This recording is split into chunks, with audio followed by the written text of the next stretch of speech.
Welcome to Book Huddle. I'm your host, Karen Reader, and I'm so excited to have Jennifer Swanson on with us. She is an author, and this is my first time to have a nonfiction author on. So this is just exciting. We were just got talking before recording and making sure I was familiar with her books, and I was 20 minutes later, I was like, wow, just because I just love all of these fun books. So how many have you written total, Jennifer? It's close to 50 now. Close to 50. All right, Jennifer, I'm going to give you a minute to introduce yourself and just talk about, first of all, who you are just in general as a person, and then we'll get into Okay. what you do. Okay. So I like to introduce myself this way. I started a science club in my garage when I was 7, That's which awesome. makes a great story, but is also true. Yeah. And so I used to get the neighborhood kids and kind of my brothers too, and we would Right. go and we would look at leaves and under the microscope that my mom gave me, and we would gather, sticks and all these kinds of things. So I've kind of loved science my whole life. I took my love of science to college and I went to the United States Naval Academy, got a degree in chemistry Love it. there. But I decided I didn't really want to be a chemist, right? Okay. So instead I was a teacher for a while. And I taught middle school science online through Johns Hopkins University. And then I just kind of stumbled into writing. Like I'd always written. Were you Uh-huh. were you that kid who always like Oh, yeah. had a journal, I right? and I always wanted to be an author when I was a Right? child. Yeah. I It's mean, and I'm still a a back shelf huge, dream. right, like that. I was a huge reader. I spent Yes. my whole childhood like growing up in a library. And I always thought it'd be really cool to pull a book off the shelf and be like, oh, this is This mine. is Right? This mine. is mine. As a matter of fact, there is my name. Yeah, right there. Exactly. Isn't that so So, awesome? To get on the phone with somebody, like me and Jennifer just got talking, and I was like, "Oh my gosh, I didn't realize I have a book you wrote." yes. Exactly. And I mean, so about 15 years ago, I kind of put all of that together, right? As Uh-huh. your hopes and dreams, and all of a sudden you kind of create this. So the And people are science like, and the author side, and it went boom yeah, all together. exactly. I mean, and it just kind of fit. And I've been having fun doing this ever since. It's Oh, been I an love it. amazing Oh, time. what a wonderful blessing to be able to just Yes. love what you do, right? Yes, Oh, exactly. that's beautiful. All right, so let's start talking about books first. So you've written several for National Geographic. That's what I found was Yeah. actually she held it up and I was like, that looks like so much fun. And then I said, I should look on my shelf and see if I have anything by Jennifer Swanson. So I'm looking back and there it is, right Yes. there. So Brain Games, I thought this was cool. So they approached you and asked you to write this, right?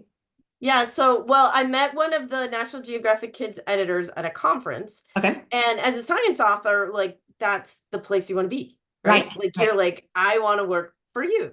Yeah. So I took lots of perseverance, very much determination, and like because you kind of have to try out sometimes, right? And show off your writing and Yes. show what you can Yes. do. And I studied and researched how do you sound like National Geographic Kids? Because if you've Right. read them, you know they have a special Oh voice. yeah. Oh, And absolutely. so I kind of like pitched myself, and it took me a long time. Right. But finally, I got offered a job, and the first thing they asked me was, this really popular show on National Geographic Kids, can you turn this into a book? Oh my gosh. And after 2 years of trying, what do you say? Yes. I Yes, mean, why not? yes. And so is this the one that you were not the first person they asked, right? I was not. They had asked a bunch of other people, and I don't know if they tried and or whatever, but I was the first one that was successful in it. And my editor told me that like after the book came Right. out. Oh, you're Um, like, well, thanks. Thanks for putting me. right? I mean, it was a huge challenge because if you've seen the show, it's all interactive. Right. Like the guy has a microphone and then they have all these videos and all this kind of stuff. So you have to turn this. So I tell kids this book, like you have to read it standing on one foot and jumping in with down. You have to do all the Oh, activities that are in it. I love it. And kind of the fun thing Oh my gosh. is neurologists, like real Uh-huh. life doctors, give this to their patients, their older patients, Yeah. to get them to so they can learn about their brains because it's written like at the fifth grade level, and they can do these activities and like kind of understand. Like seriously, I mean I was stunned, but I have met so many neurologists and they're like, Right. oh yeah, I know that book. I use that with my adult patients. I'm like, okay, cool. Oh, I love it. I love it. All right. So what else with National Geographic Kids have you done? So probably the second most biggest one I'm known for there is my astronaut aquanaut And book. that just looks awesome. It is. It's The so space fun. with It's the about water all in one it's book. space and the ocean and how they compare and contrast. And I get to meet Love so it. many amazing people when I did this book. So the forward is written by Space by Dr. Catherine Sullivan, who's the Right. first US woman to walk in space.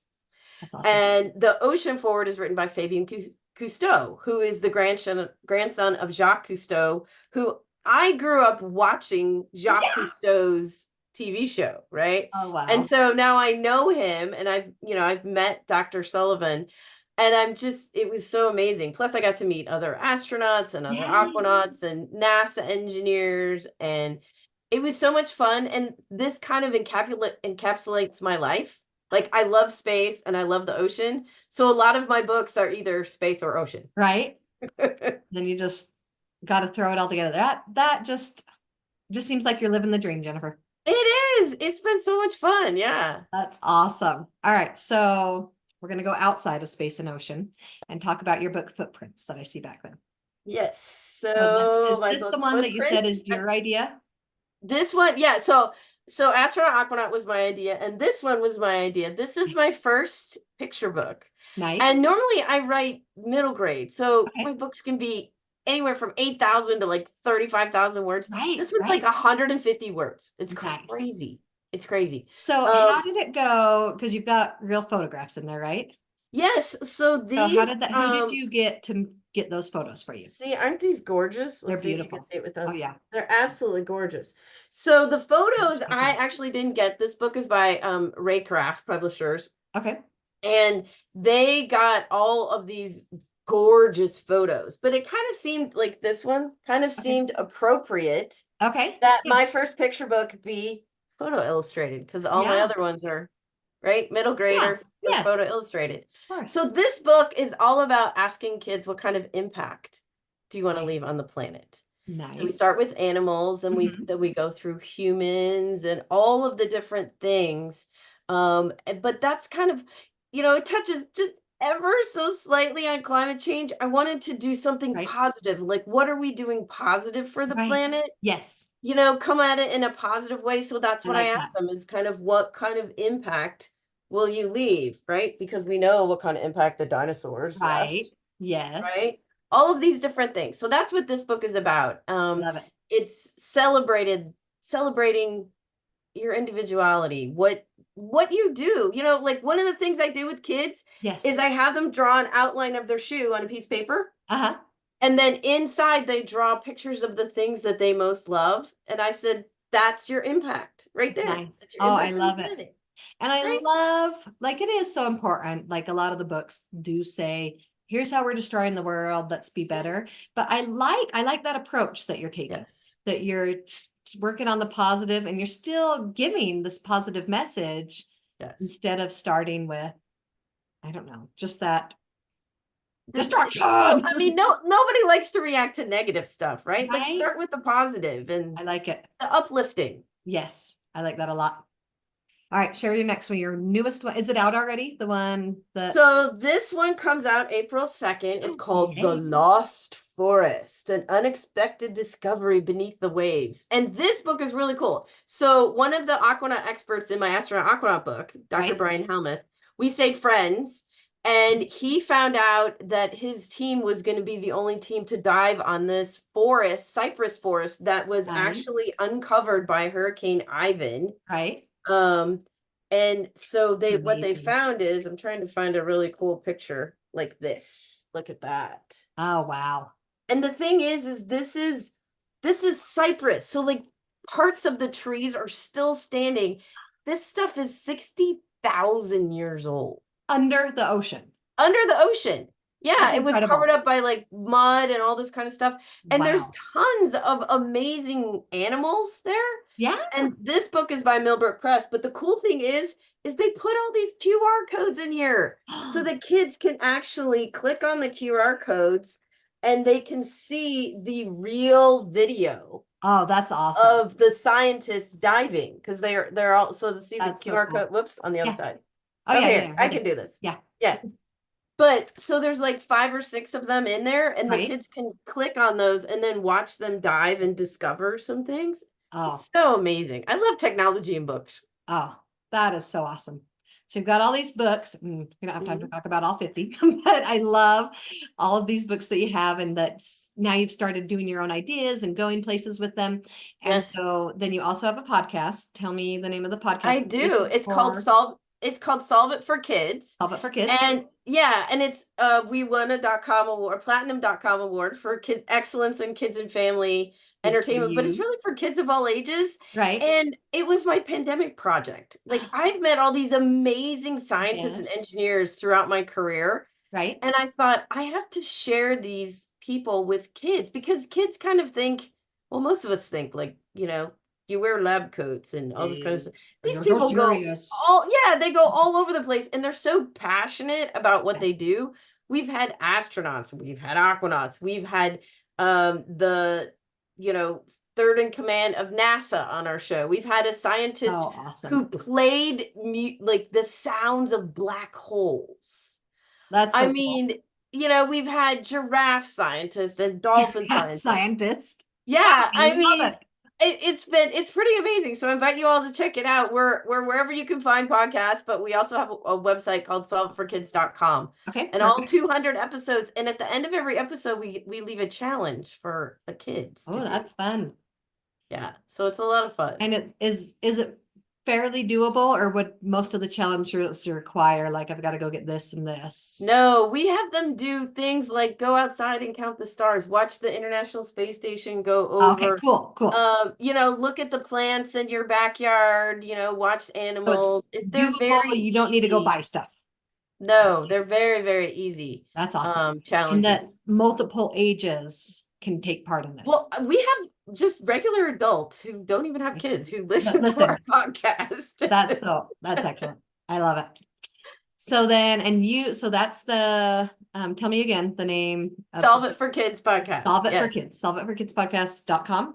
Okay, Yes. perfect. And then we've also got jenniferswanson.com because I mean, I can't believe how many hats you wear and Yeah. everywhere, Well, so everywhere my the pod scientist Jennifer is, but you've got your own website.